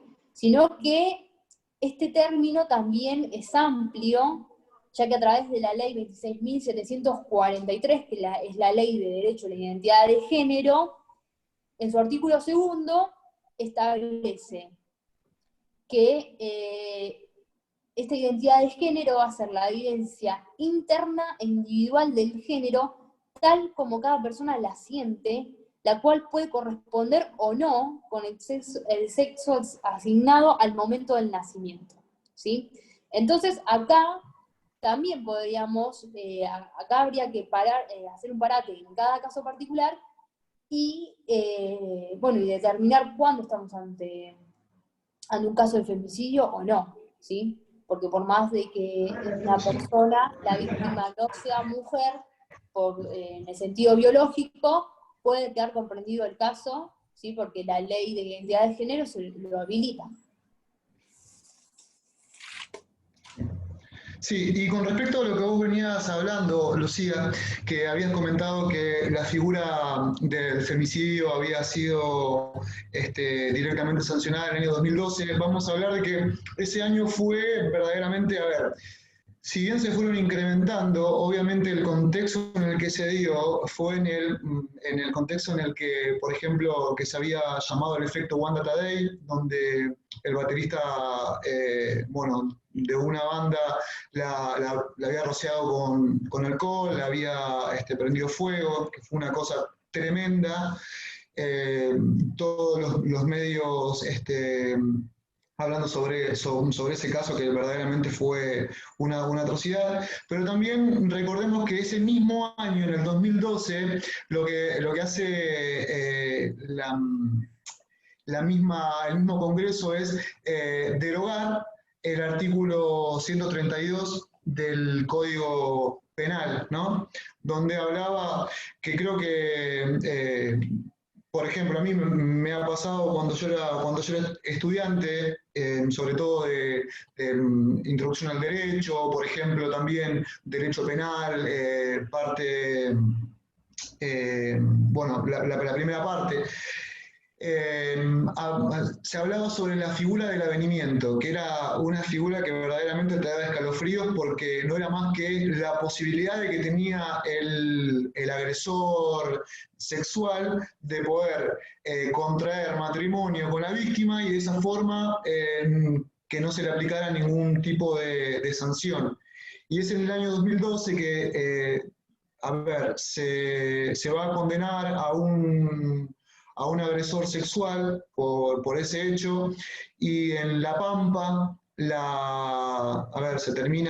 termina contrayendo matrimonio con su víctima, y el juez lo deja en libertad, y posterior a eso la termina matando, digamos.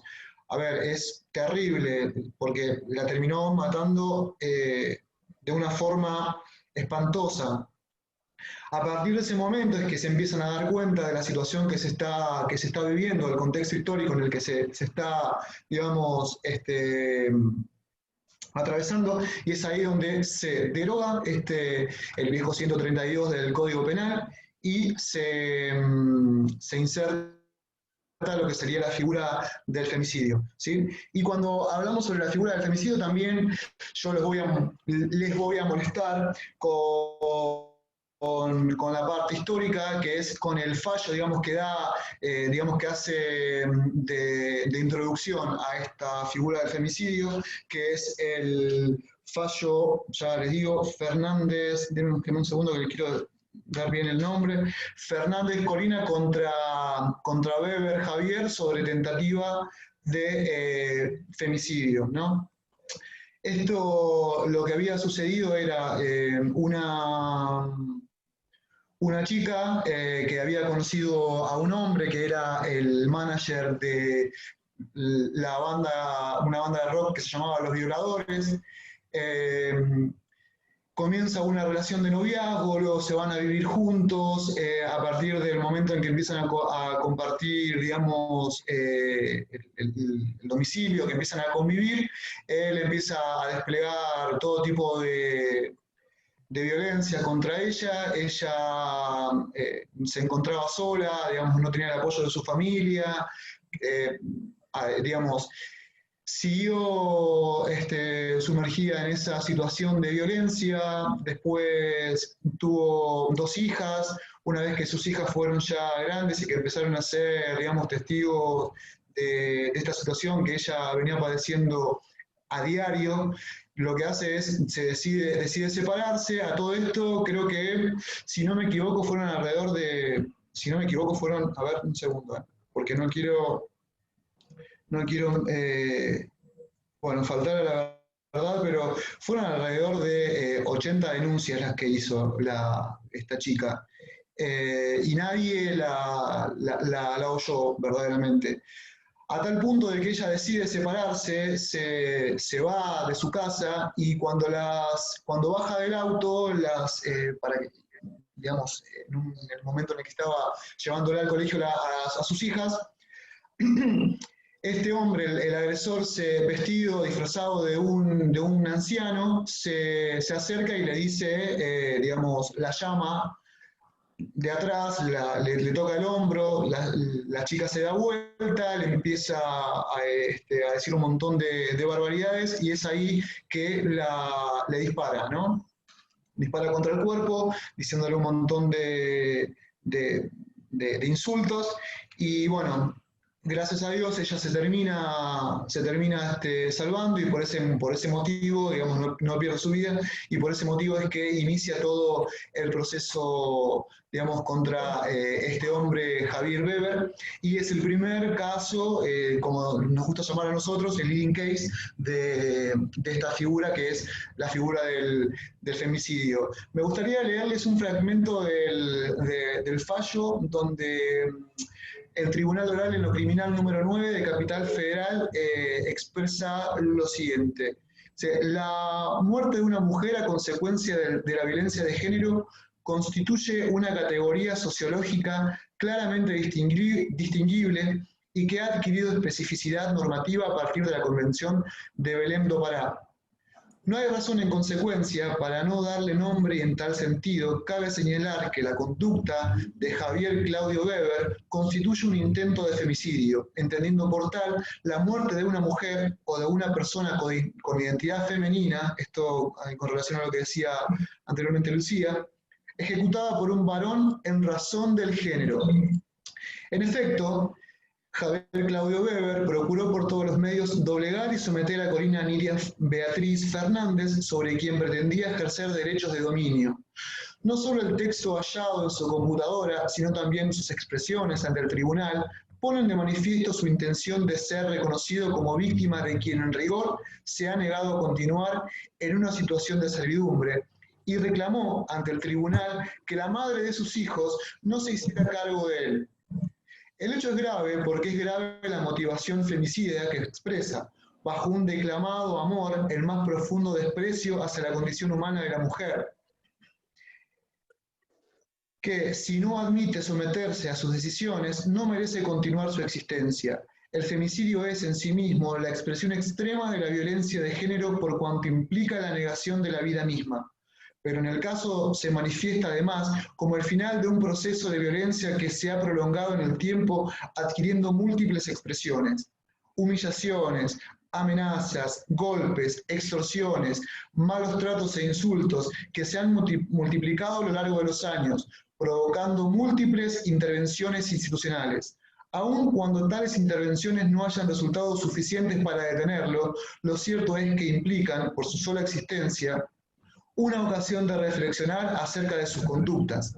No obstante ello, lejos de modificarlas, Javier Claudio Weber las intensificó, manteniéndose firme en su voluntad de dominio y llegando a reclamar ayuda para que la situación volviera a su control, ¿sí? El fallo es verdaderamente súper extenso, pero es una joyita. Quien le guste, o sea, quien le guste leer, la verdad es que es bastante completo y verdaderamente lo que va a hacer es receptar todo lo que nosotros venimos hablando, ¿sí? Sabemos entonces que el fallo testigo, el leading case, es el de Fernández Corina contra Weber, y también sabemos que en el contexto en el que se dio fue en la situación de la sanción, de la modificación del artículo 80 del Código Penal y sobre todo además también la derogación del artículo 132 del viejo Código Penal. Lucía, ¿querés continuar? ¿Cómo?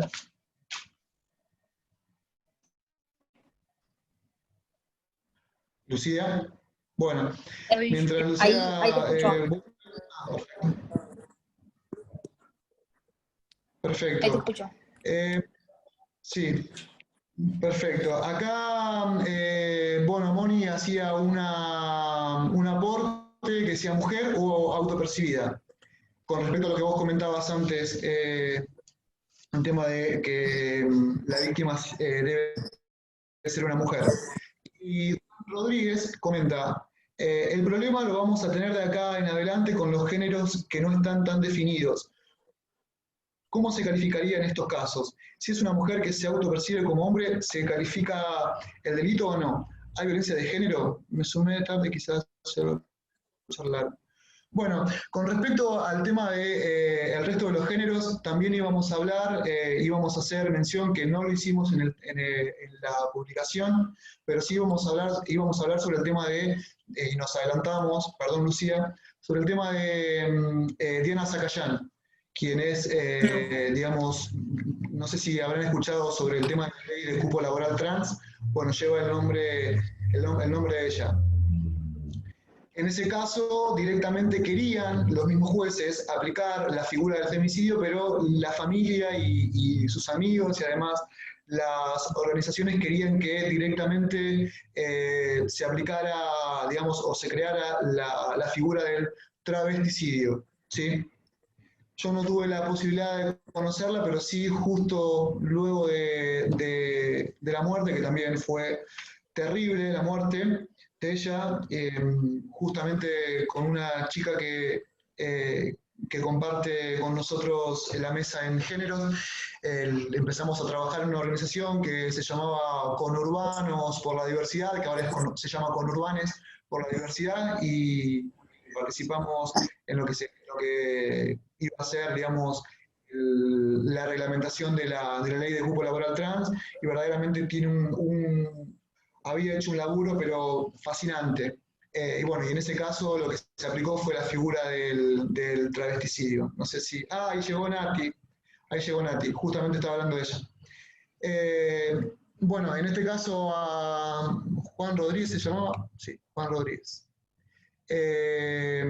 Ahí hablábamos justamente, no sé si respondí la pregunta de que también... Ah, bueno, perdón Juanpi. Como verán, nos conocemos entre todos, chiques. Bueno, Lucía, ¿querés continuar con...? Quería agregar algo más por el tema, la cuestión que planteó Juan, que también tenemos en el Código Penal el inciso 4 de este artículo 80, donde se establecen los agravantes.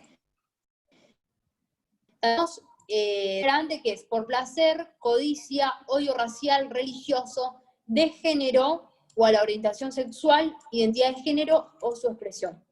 O sea, eso va a ser también interpretación del juez, ¿sí? Que va a depender de la calificación legal que se interponga en el caso penal. Lo cierto es que ambas figuras, ya sea por el inciso 4 o bajo la figura del femicidio, estamos hablando del mismo tipo de penas, ¿sí? Y es prácticamente lo mismo al momento de someterse a un proceso penal, pero bueno, sí es importante la carátula y la calificación legal de un caso, ¿no? Exacto. ¿Hay alguna otra pregunta? Buenas, a ver. Sí, ahí... A ver. Perdón. Ahí está, ahí se une. ¿Cómo estás, querido? Bien. Hay como varias cosas que A ver. que es como una laguna legal importante.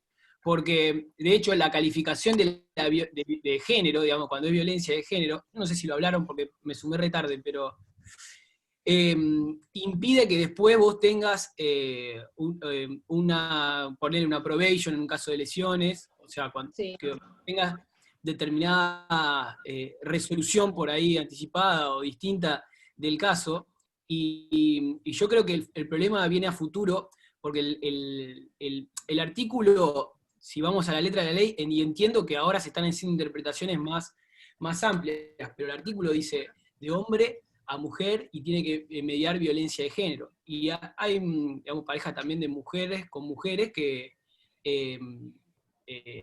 también sucede que hay violencia. Claro, sí.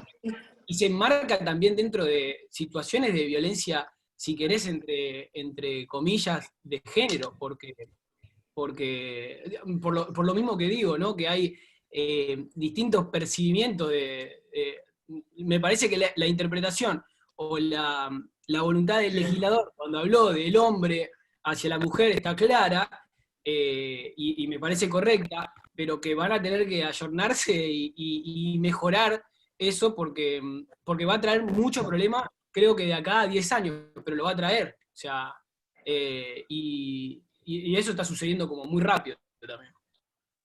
No sé, ¿cuál es la opinión? Si ya tuvieron algún tema, algún caso en ese particular. Mira, No, lo que yo también... considero... Perdón, sí, perdón. No, dale. No, que le decía, lo que yo considero es que a mi criterio a ver, directamente se debería aplicar solo el artículo 80, inciso 11, para las relaciones, bueno, porque también mismo, digamos, digamos, el criterio objetivo, digamos, los elementos objetivos es que tiene que existir sí o sí un hombre y una mujer, y sobre todo que esta cuestión que comentaba antes también Lucía, que eso nos olvidamos también nosotros de explicar, cuando habla en una situación de violencia de género, lo que se hablaba al principio se decía, bueno, a ver, ¿es en realidad una situación de violencia de género, siendo que no hubo ninguna denuncia, no hubo ninguna manifestación por parte de la mujer, digamos, a las instituciones, por ejemplo, a la Comisaría de la Mujer o directamente a la Fiscalía? Y lo que se había creado fue, déjenme que no me quiero, yo quiero tratar de ser lo más ordenado posible. La UFEM, que es la Unidad Fiscal Especializada en Violencia contra las Mujeres, lo que hizo fue crear el protocolo para la investigación y litigio de casos de muertes violentas de mujeres. Digamos, si llega a una situación en la que una mujer digamos, murió en manos de un hombre, lo que se tiene que aplicar es ese protocolo, ¿sí? Más allá de que si existió o no existieron denuncias al respecto, ¿sí? Entonces, ahí se sumó Débora. Buenísimo, Débora. Entonces, para mí lo que yo considero es, por ejemplo, también como lo que pasó con lo de Diana Zacayán, que se condenó, digamos, a su homicida por el artículo 80, el inciso cuarto, por una cuestión de odio hacia el género, hacia su género, ¿no? Que era el género travesti. Entonces creo que ahí, como decís vos, Juan, ahí va a haber un problema porque también estamos en una laguna y bueno, dependerá de la pluma del fiscal o en su defecto también del particular damnificado para tratar de darle una vuelta o una resolución que sea justa, no solamente para digamos, la víctima, sino también para su familia, me parece, ¿no? Ahí no sé si, bueno, me parece que se fue Juan. ¿Vos querías comentar algo, Lucía?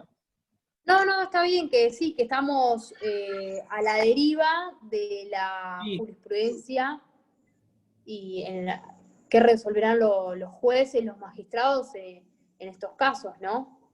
Un poco, si el legislador no pretende aclarar estas cuestiones, estos términos, vamos a quedar sometidos a cómo lo va a interpretar el día de mañana el Poder Judicial. Exacto. Ahí, sí, es verdad.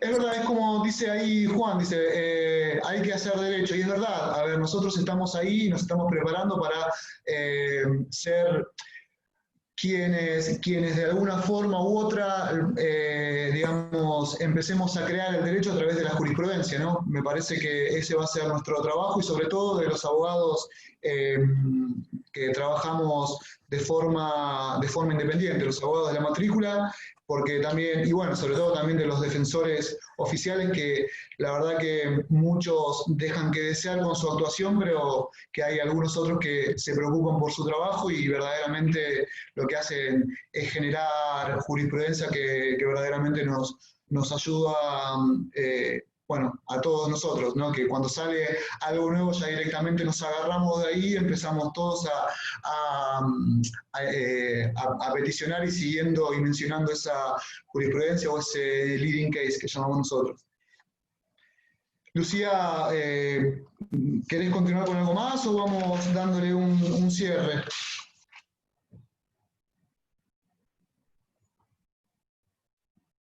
Bueno, Lucía me parece que se desconectó, tiene problemas con la conexión.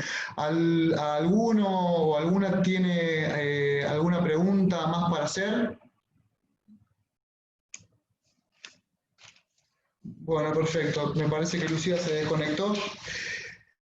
Nosotros, a modo de reflexión, lo que habíamos pensado era, primeramente, sabemos que esta situación cada vez va pasando el tiempo y es más, incluso ahora en contexto de pandemia han seguido, digamos, porque es de público conocimiento, las muertes que han ocurrido, también las desapariciones de mujeres. Entonces, a modo de reflexión, nosotros lo que decíamos era que, bueno, obviamente también hay un montón de problemas dentro del Poder Judicial, uno critica, pero también tenemos que tener en cuenta que tenemos 3 juzgados de familia que, según lo que me comentaba justamente hoy Lucía, el juzgado de familia número 3 saca 150 proveídos diarios en contexto de pandemia, ¿no? De aislamiento social. Así que imagínense el trabajo que tienen y que verdaderamente no dan abastos. En algún momento se había discutido la posibilidad de crear secretarías que se especialicen en género, pero también iba a pasar exactamente lo mismo porque más allá de que existieran esas secretarías, compartirían siempre un solo juez o una sola jueza. Entonces, estaríamos en el mismo problema, por lo cual lo que hay que hacer es, así como se hizo con el tema de la ley Micaela, ¿no? Que es una capacitación obligatoria para todos los empleados y funcionarios del Poder Judicial, del Estado, perdón, también se puede empezar a asignar mayor partida presupuestaria a estas cuestiones, que se empiecen a crear determinadas oficinas o defensorías especializadas u otras unidades, digamos, de investigación, digamos, que se especialicen directamente en género. Y sobre todo también en esta posibilidad de capacitarse y preocuparse verdaderamente por la perspectiva de género.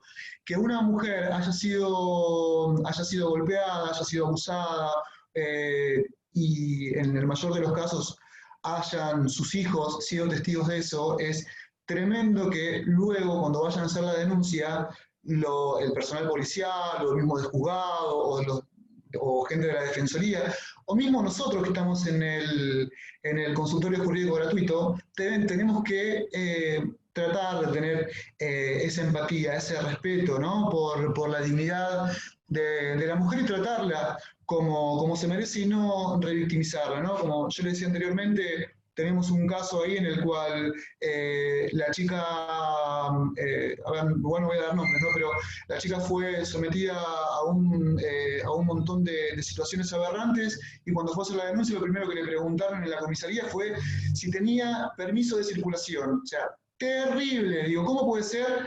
Animal tiene que ser. Y esto no es directamente solo reservado a los hombres, solo a nosotros. También hay mujeres que tienen conductas machistas y hay veces que no se entiende, porque verdaderamente uno que está pateando la calle y que está, digamos, yendo a procurar o yendo a hacer determinados laburos a la fiscalía o a los juzgados, te encontrás un montón de veces con estos malos tratos.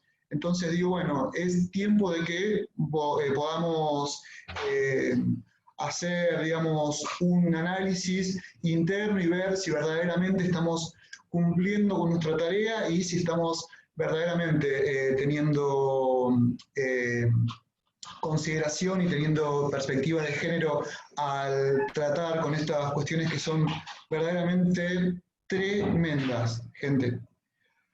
Bueno, Pame, ya vamos cerrando. Lucía desapareció. Sí, No se sé me dónde cortó. estará, seguramente habrá algún problema con internet. Sí, justo me Yo le está quiero mandando agradecer. mensaje. A ver, quiero ingresar, pero no me aparece. A ver, no me.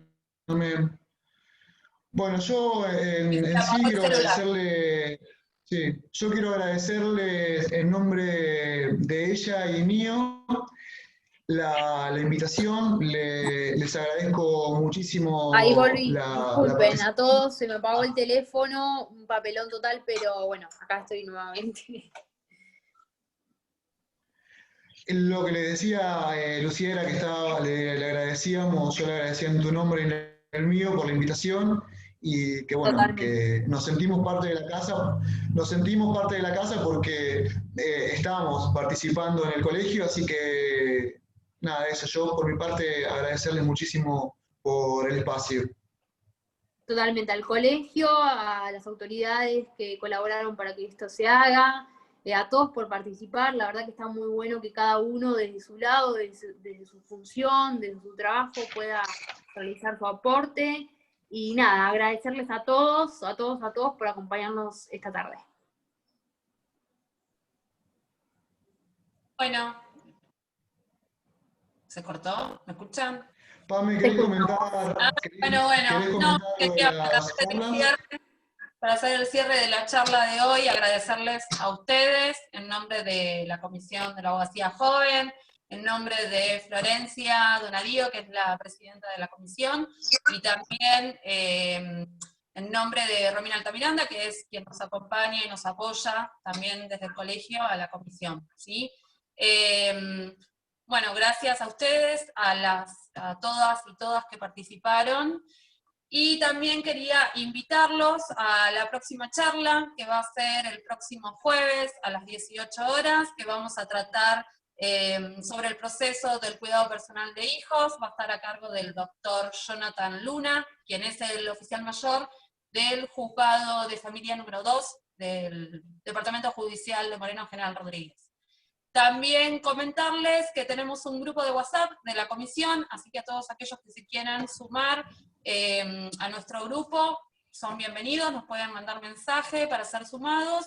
Y bueno, acá finalizamos. Espero que les haya gustado la charla, muy interesante, y bueno, excelente los expositores. Muchas gracias. También quiero agradecerle que se conectó a Débora Galán, que es mi directora en el Instituto de Género y en el Instituto de Derechos de la Mujer, Género y Diversidad, que también se adhirió a esta charla. Y bueno, a todos ustedes, también a Yamoni que está mandando saludos. Y muchísimas gracias, chiques, porque hay 2 varones todavía, así que les agradecemos muchísimo por la participación. Un beso grande para todos. Gracias a todos.